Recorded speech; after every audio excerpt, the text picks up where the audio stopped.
Another time, huh? Yeah, okay. I'll head back to the village then. Talk to you some other time.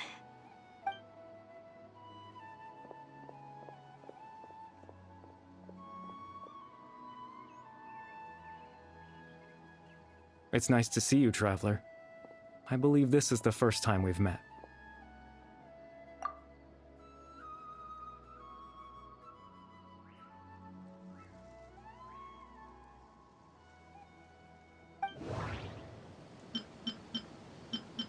Dane's brother, one of the 5 sinners of Conria, the one who stole the power of the Abyss. Born into abject sorrow, he shall now become the Loom of Fate.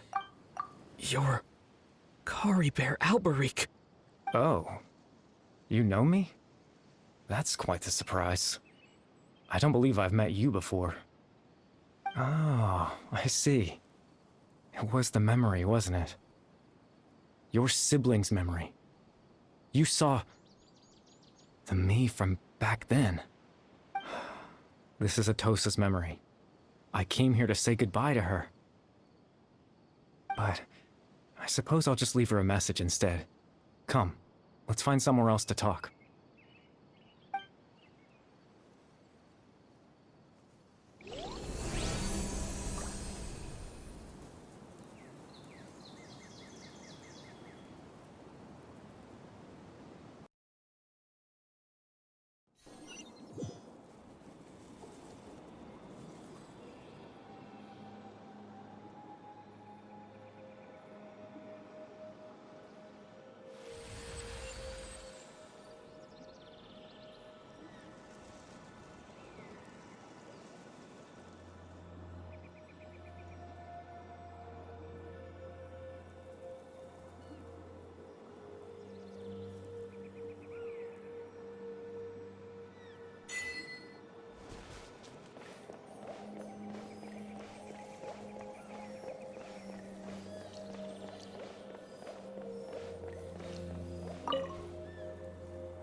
I suppose you could call it the realm of my consciousness. I'm someone who no longer exists in the real world, after all. As you well know. It's nothing. I still have enough strength to play the part of a good host. I've always hoped that I'd get the chance to talk to you like this, and now, the time has finally arrived.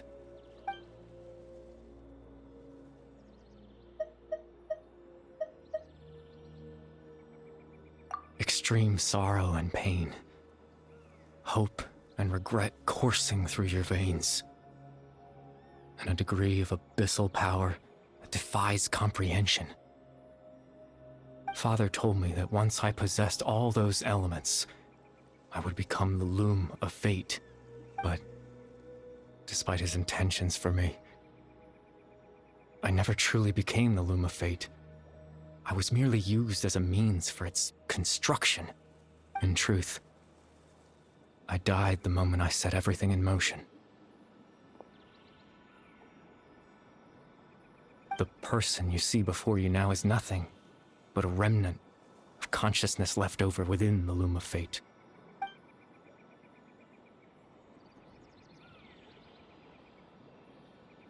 As for your question, the Loom of Fate is a device capable of weaving ley lines. In its primitive form, it can only be used to create and implant memories. But, as more of it is completed, its power becomes stronger and stronger, until finally, it has the power to weave real ley lines of its own. Once fully completed, the moment it gains the power to weave ley lines, it loses the lower-level ability to influence memories. But it also becomes a tool that can change the entire world. Yes, I have the ability to control the Loom in its semi-completed form. I suppose you can think of it as a form of compensation. After all, Its existence cost me my life.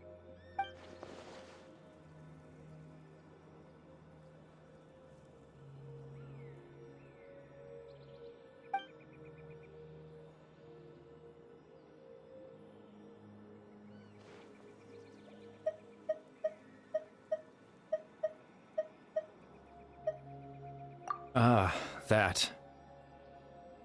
I was wrong to implant those memories.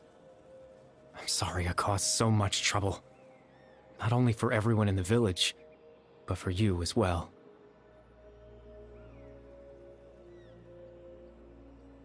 I just wanted them to feel like I once existed in this world. As if I had a chance at life.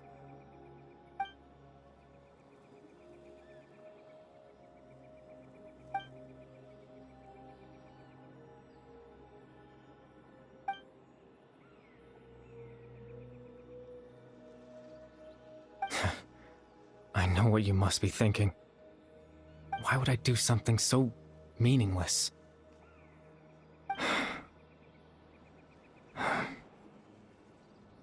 But I just couldn't accept it. I had to know what it would be like if I had my own life. What kind of person I would be. What other people would think of me.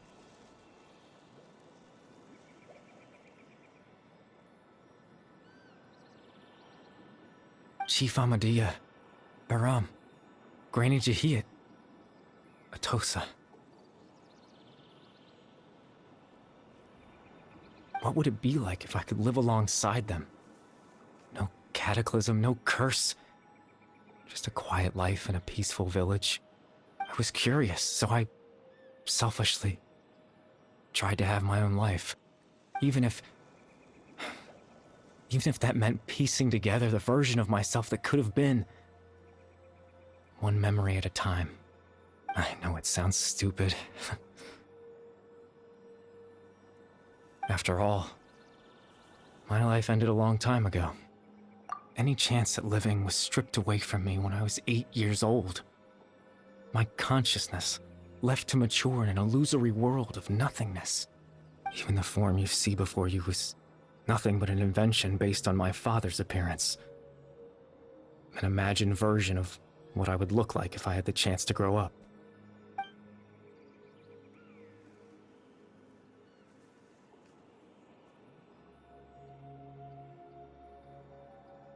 I know. But there's nothing I can do to make them find me. If I could exist in the real world, I would return without a second thought and surprise them with the suddenness of it all. But, well, that's not possible for me.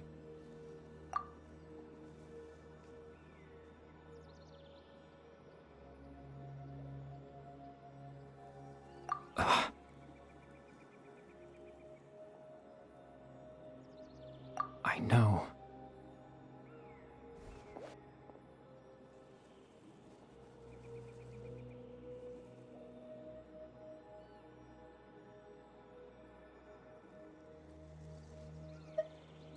Captain Dainsleif. Twilight's sword, you mean? No need to meet up with him. Things should already be settled on his end. Exactly.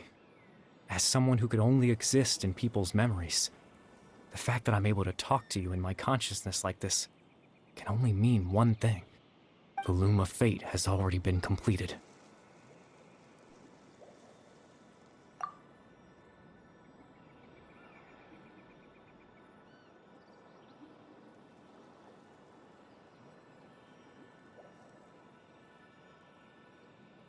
No need to worry about Captain Dainsleif. He's absolutely fine. The only reason he lost the eye was because I happened to guess exactly what he was planning. Captain Dainsleif has had the eye inside his body this whole time, hasn't he? His plan was to lure the Abyss Order to a false location, capitalizing on their pursuit of the eye in order to have the chance to confront the princess. He would then hand the eye to you and tell you to take it away from that location. That way, Captain Dainsleif could accomplish his own goal and ensure the safety of the eye all at once. A very thorough plan. That's right, because in his mind, he had given it to you already.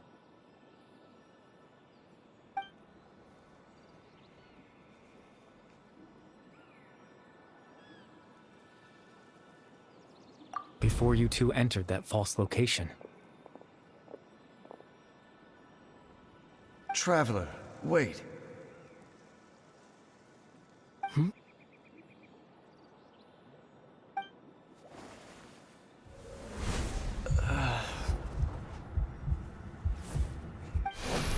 We've no time to lose. Let's head inside.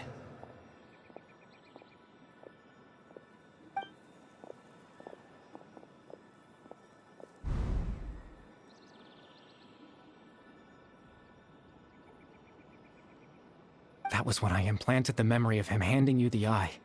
Given the tense situation at that time, Captain Dainsleif failed to notice anything out of the ordinary, and took that memory to be real.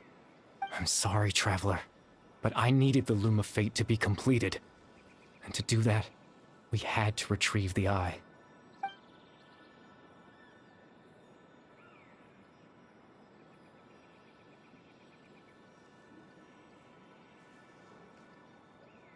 I promise I'm not trying to conceal anything from you, but I truly have no idea what the Princess is planning.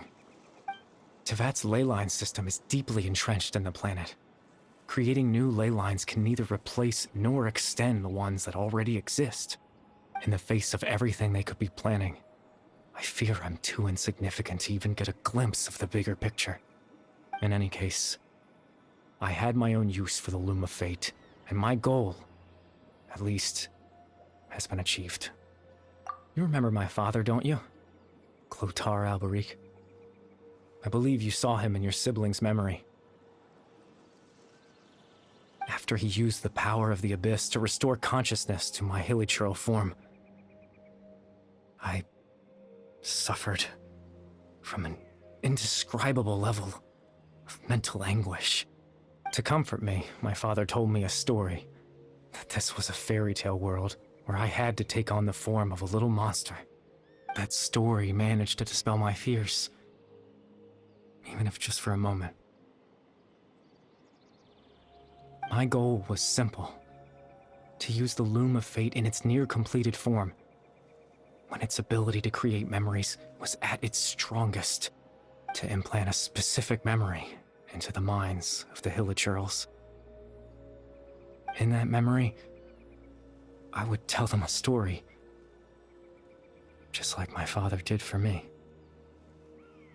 It was a story of fairy tales and love. But more than anything, it was the story of us.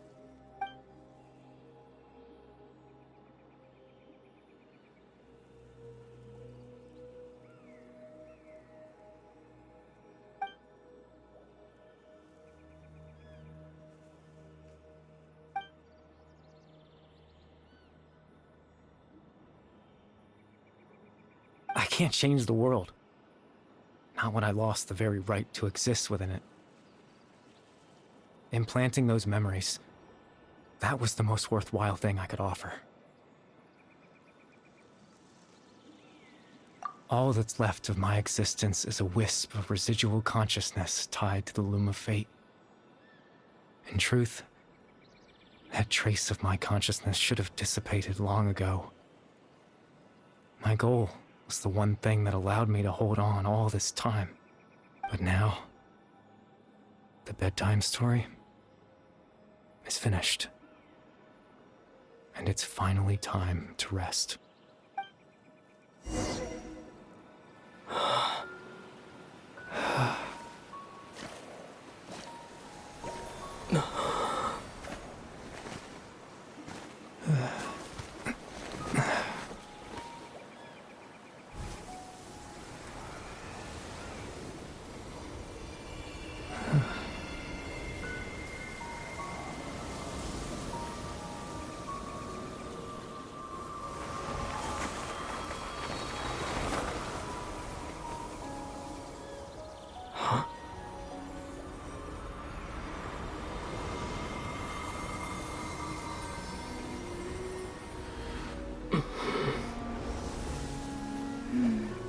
Looks like I was too late to see Kari Bear one last time.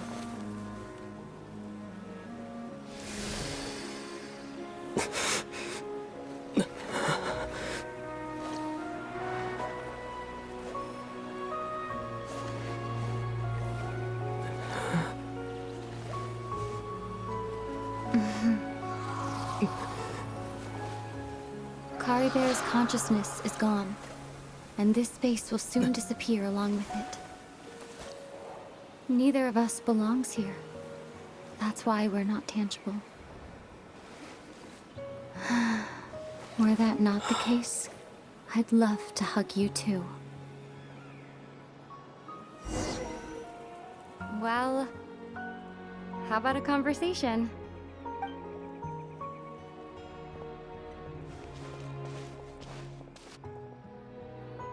The chance to just stop and talk like this is certainly not easy to come by.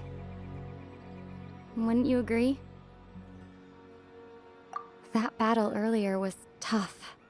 The one against Dane, I mean. I didn't expect that after everything, he would still hesitate to raise his sword against me.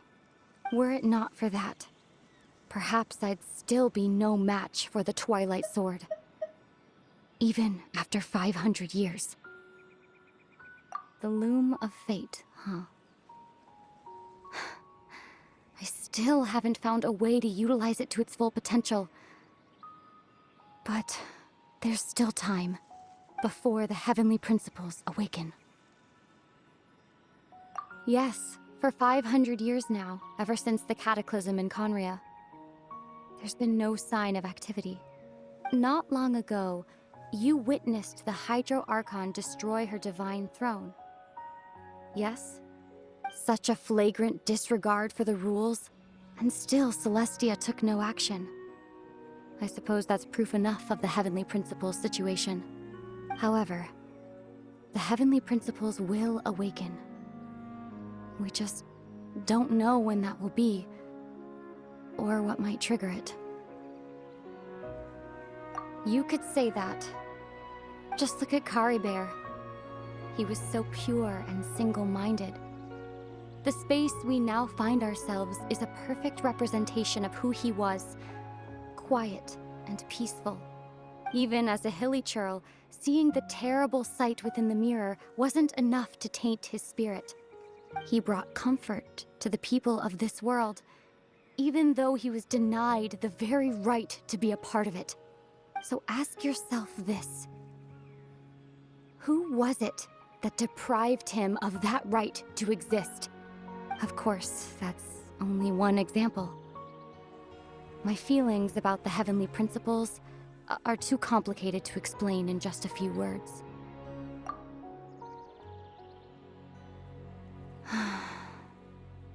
Ether?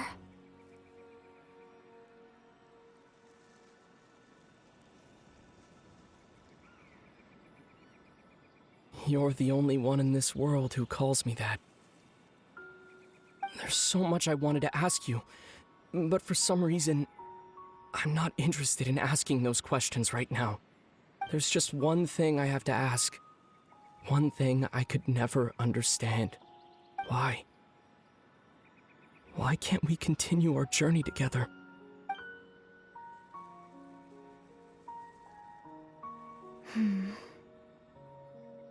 At the end of my journey, I arrived at a place known as the Sea of Flowers at the end. Do you remember? A long time ago, when we traveled between worlds together, you told me you wanted to find a place in the universe where that one flower was in full bloom. To have a place like that suddenly appear before me. Well, would you think of that as a coincidence? You mean... I miss you too, Ether. But as this war continues to rage, and as I continue to seek that final answer, I don't even know how to face myself sometimes, let alone my own brother. Huh? What's going on? This space has lost its tether. I doubt it'll be able to exist much longer. In fact, Aside from our inability to physically interact with each other, there's something else you should know about this space. With Kari Bear gone, we won't be able to remember anything that happened here. Everything in this space will be wiped from existence, including all memory of our reunion. You're only telling me this now?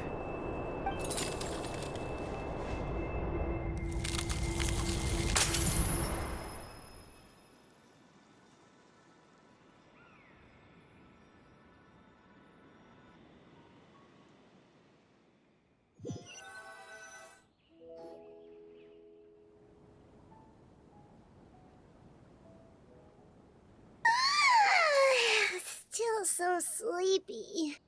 Paimon's head feels all fuzzy. Oh, Paimon woke up a little earlier than you, so Paimon will fill you in. The villagers said that they saw us sleeping near the village yesterday. They couldn't wake us up no matter how hard they tried, so they decided to just bring us back here. Oh, and Dane came by just now. It looked like he was injured. He didn't say anything, though. Just made sure that you were all right and left. Kinda seemed like he had a lot on his mind, but that's Dane for ya. Let's think for a second. We were in that memory, and we saw that guy you called Kari Bear. He was the missing villager that we've been trying to find, right?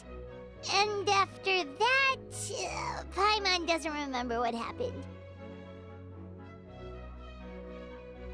Wait, really? What a score!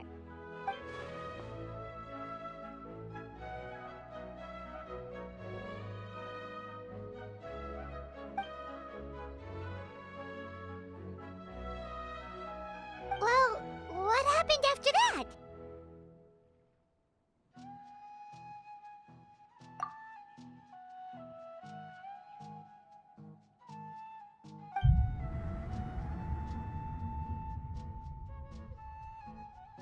Ah, there you are. Sleep well? Bayram, you sure seem happy. Did something good happen? Something good? Huh. Wasn't anything good or bad, I'd say. It's just that, well, the village organized another search party yesterday. It didn't feel right to leave all the searching to the adventurers. So there we were, searching away, when suddenly this one guy said it all came back to him. According to him, one day around dusk, he was passing by this one tree outside the village, and he saw our missing villager. There he was, sleeping under that tree all by himself. His parents came a little later to wake him up, and they all left together. They looked like quite a happy family, apparently. And after that, well, we all started to feel like that really is what happened. Kind of strange that we forgot all about it for so long.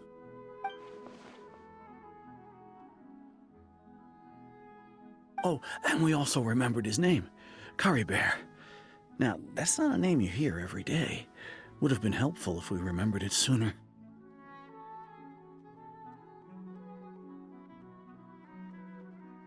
Well, I hope he's happy wherever he is, and we're all relieved now that we know what happened.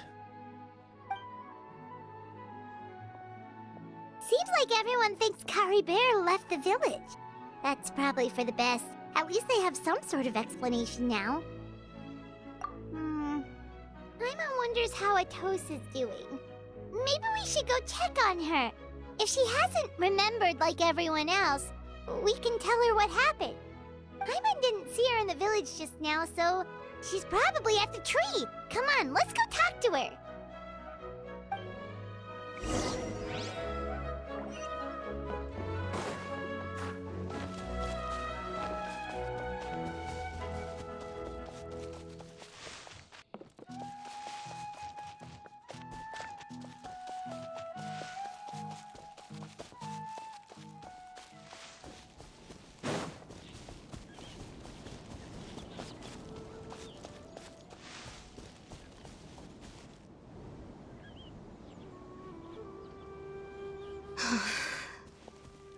Hey, Atosa, how's it going?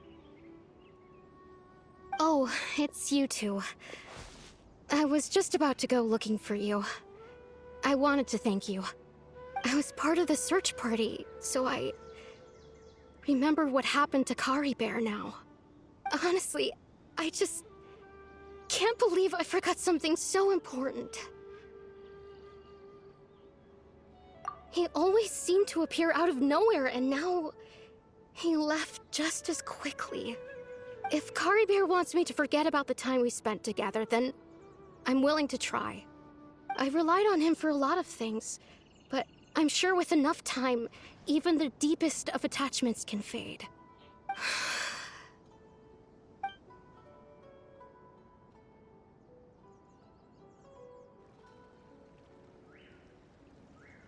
Okay, I'll admit, I'm just putting on a brave face. I was dumped, wasn't I? Otherwise, why would he just leave like that without saying goodbye? You don't need to comfort me. I'll be okay. It's just like Kari Bear said. It's the things we overcome that make life more precious. And you know, if he has a heart, maybe he'll come back and see me one day. Anyway, thanks for all your hard work, you two. I promised I'd help Granny Jahiet with something, so I should head back. Goodbye! Well, that should be it, right? Everyone's lives can go back to normal now. Oh, right! Weren't you about to tell Paimon what happened after your conversation with Kari Bear?